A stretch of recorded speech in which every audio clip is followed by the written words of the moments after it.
تو اچھے انسان ہے تو ڈاؤن ٹو ارتھ رہے ہمیشہ، اور ورنہ پھر آپ کے ساتھ جو ہوا ہے وہ ہو گیا ہے، اب اس کا کیا کیا جا سکتا ہے۔ علی امین گنڈا پور صاحب یہ بتا رہے ہیں کہ ان کو پیغام مل رہا ہے، اور اس پیغام کے نتیجے میں علی امین گنڈا پور صاحب نے عمران خان صاحب کے کیس پر بات کی ایوان میں، اور بڑے یعنی عمران خان صاحب کے اس کیس پر کامیابی پر انہیں بڑا خوش نظر آنا چاہیے تھا، لیکن وہ بڑے جارح مزاج برہم نظر آ رہے تھے۔ کہتے کیا، ہم لعنت بھیجتے ہیں ایسی کرسیوں پر جو ہمارے نظریے کے خلاف جائے۔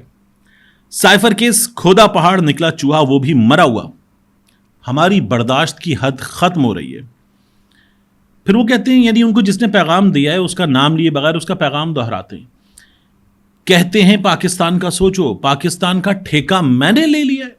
علی امین گنڈا پور صاحب یہ کہہ رہے ہیں، وہ کہتے ہیں پاکستان کا سوچو، پھر وہ جواب دے دیں پاکستان کا ٹھیکہ میں نے لے لیا ہے، میرا لیڈر جیل میں ہے، میری پارٹی توڑ دی۔ یہ علی امین گنڈا پور صاحب جب سائفر تو بڑھ گیا بتا رہے تھے نا ایوان میں کھڑے ہو کر، تب یہ بات کر رہے تھے۔ سیانے یہ بتاتے ہیں کہ گنڈا پور صاحب جو ہیں وہ اپنے صوبے کے حوالے سے کچھ مطالبات رکھ رہے ہیں۔ ایک تو وہ مطالبات ہیں جو ہمارے سامنے ہیں کہ صوبے کا جو پن بجلی کا منافع ہے وہ دے دو، صوبے کے پیسے دے دو، صوبے کو حقوق دے دو، بجلی دے دو۔ ایک تو وہ مطالبات ہیں، صوبے کے ساتھ سلوک ٹھیک کرو۔ دوسرا سیکیورٹی کے کچھ معاملات ہیں، گنڈا پور صاحب ان میں بھی کچھ مطالبات سامنے رکھ رہے ہیں، لیکن ان پر پیش رفت اس طرح سے ہوتی ہوئی نظر نہیں آ رہی۔ گنڈا پور صاحب کہہ رہے ہیں کہ آپ ہمیں تو یہ کہہ دیتے ہیں کہ ہمارے صوبے میں امن و امان کے حالات ٹھیک نہیں ہیں، لیکن اس میں تعاون بھی کیجیے ہم سے، یہ گنڈا پور صاحب کہہ رہے ہیں۔ اور سید فخر کاکا خیل صاحب جو ہے انہوں نے خبر دی ہے کہ گنڈا پور صاحب کے علاقے میں، ڈیرہ اسماعیل خان میں اور کچھ علاقوں میں خیبر پختونخوا کے حالات ویسے ہیں جیسے ملالہ کے واقعے کے وقت سوات کے حالات تھے، حالات بگڑے ہوئے ہیں۔ تو وہ یہ بتا رہے ہیں کہ وہاں پر اسی طرح سے ٹی ٹی پی کے لوگ نکل آتے ہیں۔ اور اب یہ جو افغانستان میں ڈرون حملہ ہوا، اس میں زرار گروپ کے کچھ لوگ نشانہ بنے۔ ان کے بارے میں یہ بتایا جا رہا ہے کہ یہ گنڈا پور قوم کے اور محسود قوم کے لوگ تھے، گنڈا پور قوم اور محسود قوم کے لوگ، یہ لوگ جو تھے یہ اس میں نشانہ بنے ہیں۔ اب علی امین گنڈا پور صاحب کچھ معاملات ہیں جو وہ ظاہر ہے کہ براہ راست رکھتے ہیں سامنے، ان میں دھمکی بھی دیتے ہیں اور کہتے ہیں کہ میں پیسکو کے دفتر جا کے قبضہ کر لوں گا، میں چھوڑوں گا نہیں، مجھے میرے صوبے کے لوگوں کے حقوق دو، ہمیں ہمارا حق دو، وہ یہ بات کرتے۔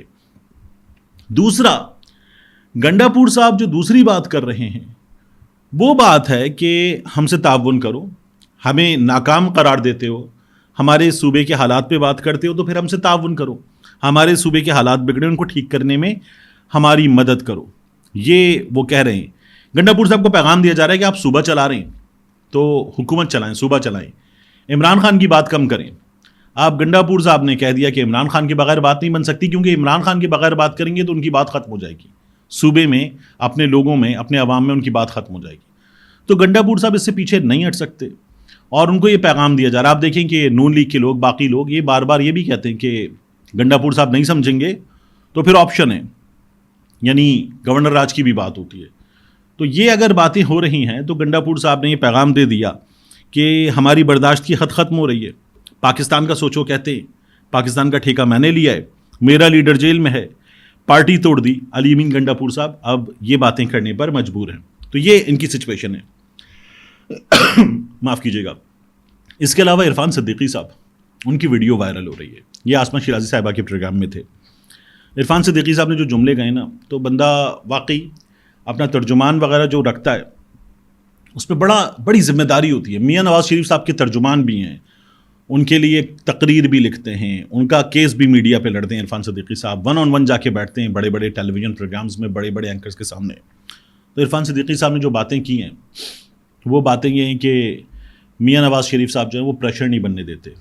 میں آپ کو ان کے جملے بتا رہا ہوں، وہ کہہ رہے ہیں کہ بڑا مذاق اڑا میاں نواز شریف صاحب کا، میاں نواز شریف صاحب پریشر نہیں بننے دیتے، سیٹی بجتی رہتی ہے، تھوڑی تھوڑی ہوا نکلتی رہتی ہے، تھوڑی تھوڑی ہوا نکلتی رہتی ہے، اور میاں صاحب جو ہیں وہ ہینڈل کر لیتے ہیں۔ تو مطلب آپ کیا بات کر رہے ہیں میری سمجھ میں نہیں آ رہا۔ میاں صاحب سیٹی بجتی رہتی ہے، تھوڑی تھوڑی ہوا نکلتی رہتی ہے۔ اب اگر ہم کوئی بات کریں گے تو آپ کوئی قانون لے کر آ جائیں گے، لیکن یہ تو آپ کر رہے ہیں، ہم تو رپورٹ کر رہے ہیں۔ تو آپ خود اپنے لیڈر کا مذاق بنوا رہے ہیں، اور اگر کوئی ایسی بات نہ بھی کریں جو نہیں کر رہے ہم، تو بھی کیا میاں نواز شریف ہیں یا یہ پریشر کوکر ہیں، کیا ہیں یہ؟ آپ کہنا کیا چاہ رہے ہیں. تو بڑی حیران کن سچویشن ہے ہمارے لیے. اس کے علاوہ الیکشن کمیشن نے بلا لیا صبح 10 بجے انجم عقیل کو، خرم نواز کو اور طارق فضل چودھری کو، جنہوں نے کہا ہے کہ جناب ہمیں اپنا فیصلہ یہ جو الیکشن ٹرائیبونل ہے یہاں پہ نہیں کروانا. تینوں کی سیم اپلیکیشن ہے.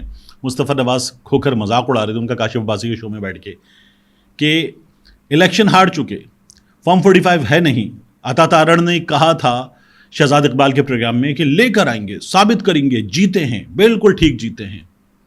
اب بیچارے تینوں وہاں سے راہ فرار اختیار کر رہے ہیں اور کہہ رہے ہیں نیا ٹرائیبیونل دو.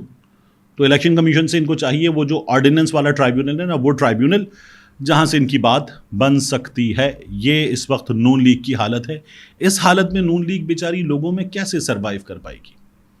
ملتے ہیں انشاءاللہ آپ سے اگلی ویڈیو میں.